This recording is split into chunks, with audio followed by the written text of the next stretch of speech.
നായകനായി വന്ന അവിഷ്ടയായ ശ്യാമള എന്ന സിനിമയാണ്. അന്നത്തെ കാലത്ത് മോഹൻലാൽ, മമ്മൂട്ടി, സുരേഷ് ഗോപി എന്നിങ്ങനെ ഓപ്ഷൻസ് മാത്രമേ ഉള്ളൂ. സുന്ദരനായ നായകൻ വേണമെന്നുള്ള സങ്കല്പമായിരുന്നു അന്ന്.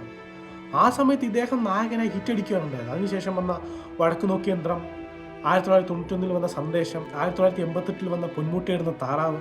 പൊന്മുട്ടയിടുന്ന താറാവിൽ തട്ടാം ഭാസ്കരനായി അദ്ദേഹം നിറഞ്ഞാടുകയാണ്. പിന്നെ 1988 വന്ന മൂന്നേട്ട സുമിത്ര വിളിക്കുന്നു മോഹൻലാലിൻ്റെ കൂടെ. മൂന്നേട്ട സുമിത്ര വിളിക്കുന്ന സിനിമയിൽ നായകൻ മോഹൻലാൽ ആണെങ്കിലും കൈയടി മൊത്തം കിട്ടുന്നത് ശ്രീനിവാസനാണ്.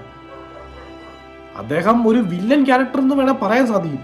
അതിനകത്തെ പല രംഗങ്ങളും, അല്ലെ ആ മിനിസ്റ്ററെ വിളിക്കുന്ന രംഗങ്ങളൊക്കെ നമുക്ക് ഒരുപാട് മോഹൻലാൽ ഒരുപാട് കുഴപ്പിക്കുന്ന രംഗം കൂടിയാണത്. അതിനുശേഷം വന്ന പട്ടണപ്രവേശം, വരവേൽപ്പ്, കണക്കസൂത്രം, ആയുഷ്കാലം, മിത്രം, അങ്ങനെ ഒരുപാട് പടങ്ങൾ വന്നിട്ടുണ്ട്. പിന്നെ പലതും ഒരു മിഡിൽ ക്ലാസ് അല്ലെങ്കിൽ ഒരു മധ്യവർഗത്തെ പ്രതിനിധാനം ചെയ്യുന്ന സിനിമകളാണ് അദ്ദേഹം കൂടുതലും ചെയ്യുന്നത്.